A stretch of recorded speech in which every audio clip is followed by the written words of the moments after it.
everybody, Adam here, and today I am going to be checking out a J-metal band that I haven't checked out in a long time, since my last video of them, maybe like over a year ago, year and a half ago. The band is PassCode, freaking amazing J-metal band. They have a song called Freely. I think this is a live video. Like, I just scrolled through it just a tiny bit just to see what was up. If this is a live video, then the audio for it is absolutely amazing. But if it's album audio over it, then to be perfectly honest, I wouldn't know. Either way, I will be looking at this from an audio engineering perspective, as well as an electric guitar perspective. So if there's anything cool that I want to point out, I'll talk about it, and then I'll give more of my thoughts at the end of the song. So let's dive in. Great harmony, great singing to start off immediately. Oh, her screaming is so good, man. Okay, this is definitely live audio. Sounds great though, man. Do they have a keyboardist? I forget. Those keys could be backtracked. Really impressive singing.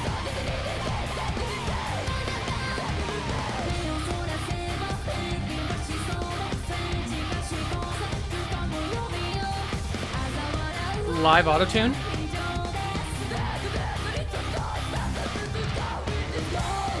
Yeah, they're doing live processing of her vocals. Oh yeah, especially that. That was like, her voice sounded like a keyboard. Nothing wrong with that, by the way. I'm not saying there's anything bad with that. I know that's a part of their sounds.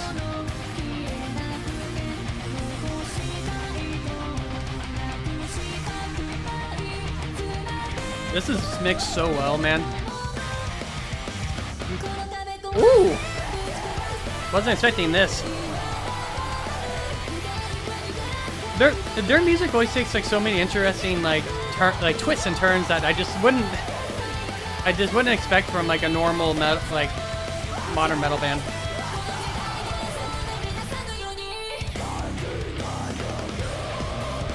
Ooh! This supposed to be in the mind of like old school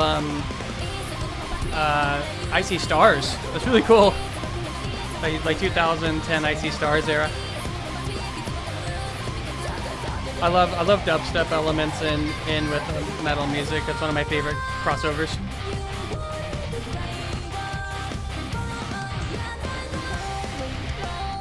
Great riffing, man. Guitarist and bassist are both doing a really good job, and drummer too.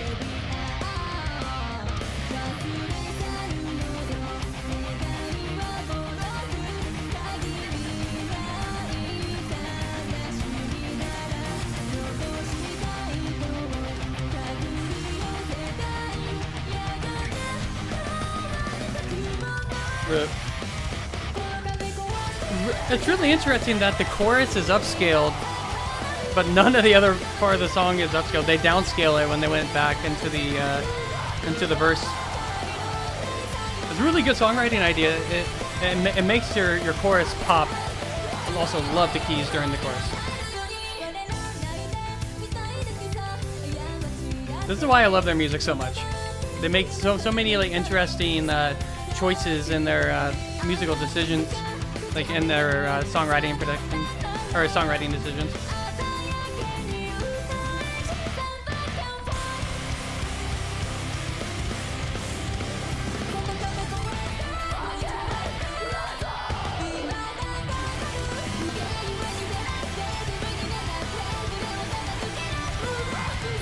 No, I don't know. Does PassCode do they use vocoders? If they do, let me know.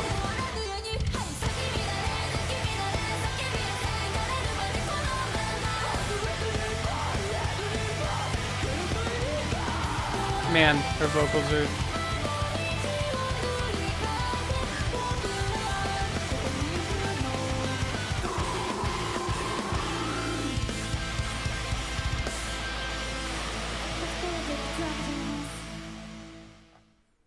What's so hard about live production work, being able to utilize the room space. So when you're doing a sound check, you're generally sound checking in an empty room. So like when the bodies come in, so like, you know, if you have a couple thousand people at your show, which is the case in the situation, all those bodies are going to absorb sound. And so it like pretty significantly changes how the band sounds. So the front of house engineer has to be like really on top of his game. Might have to like, maybe there's some like preset like EQs and compression and stuff that they already do to save time, but every venue is different. You have to really think on your toes. So I mentioned the drum shields. So that's really interesting and something I don't ever see very often at metal shows. So what those do, it's for sound isolation. So they're trying to isolate the drum sound just within that shielded area. You do this for a number of reasons. Maybe the band members in front of you, so the 4 vocalists, electric guitarists and bassists. Maybe they don't want to hear the drums, so that would be a good reason to have it up.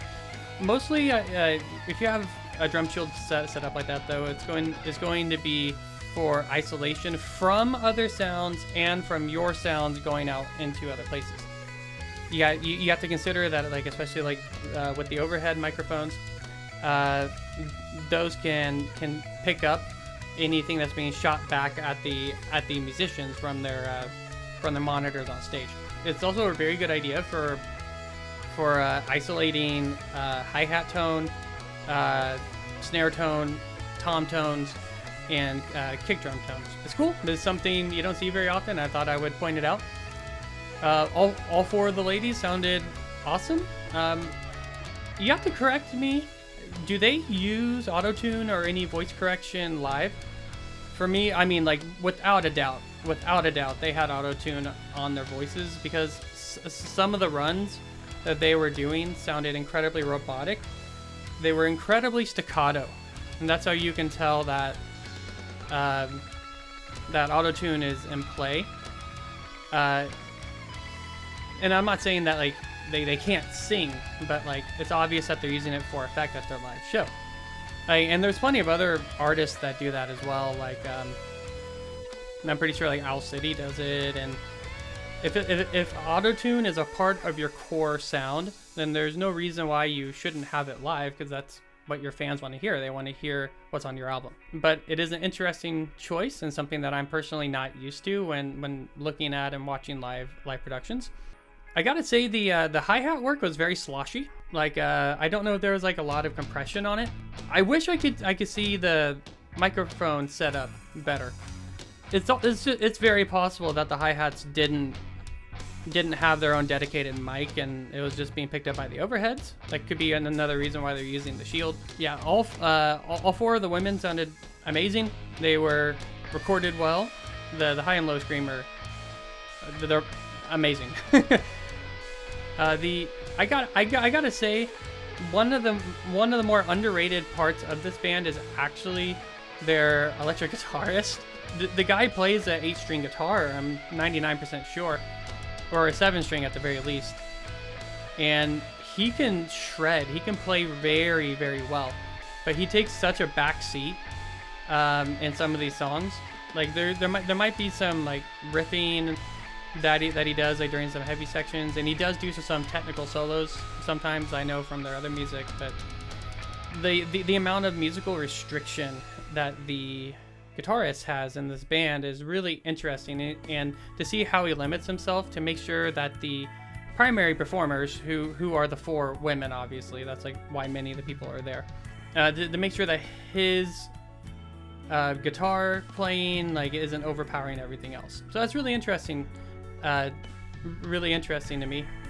But even though the women were the primary focus of the mix, I felt like they weren't too like high up in the mix.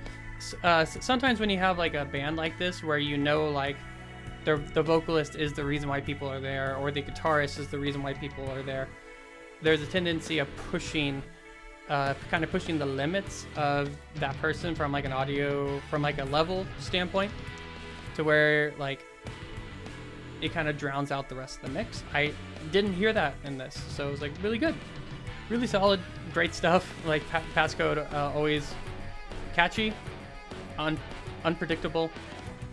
Very, very good music. Very, very good stuff. If you're liking my content, make sure to hit the like button, subscribe button, bell button. Make sure to leave me a comment down below. I would like to discuss more about PassCode and some other J metal bands. Are there any more that you want me to check out? Please let me know. If you are so interested, I have a Patreon page with some super sub perks. My cover songs that I do on YouTube are actually all there at the $1 tier. So if you're interested in subbing at the $1 tier, you can get all my YouTube music for free. And lastly, I am on Fiverr. I am a professional audio engineer and professional electric guitar player. I've been playing for over 15 years. It's quite a long time. I enjoy playing pretty much all genres of metal and rock music. So let me know if you're interested. Hit up some of those links below, and I would love to work on some of your stuff. And lastly, my band, Circles of Namibia. It's an instrumental progressive metal band. We're up on YouTube with our record, Where It All Began. You can see some of our merch right there. Circles of Namibia black logo back there. We also have album art tees as well. If you are liking what I'm doing and want to help support, that's a great way to do so. Hit up the link in the description below for Teespring. It'll take you right there. Again, thank you so much for watching. I'll see you guys in the next video. Bye bye, everybody.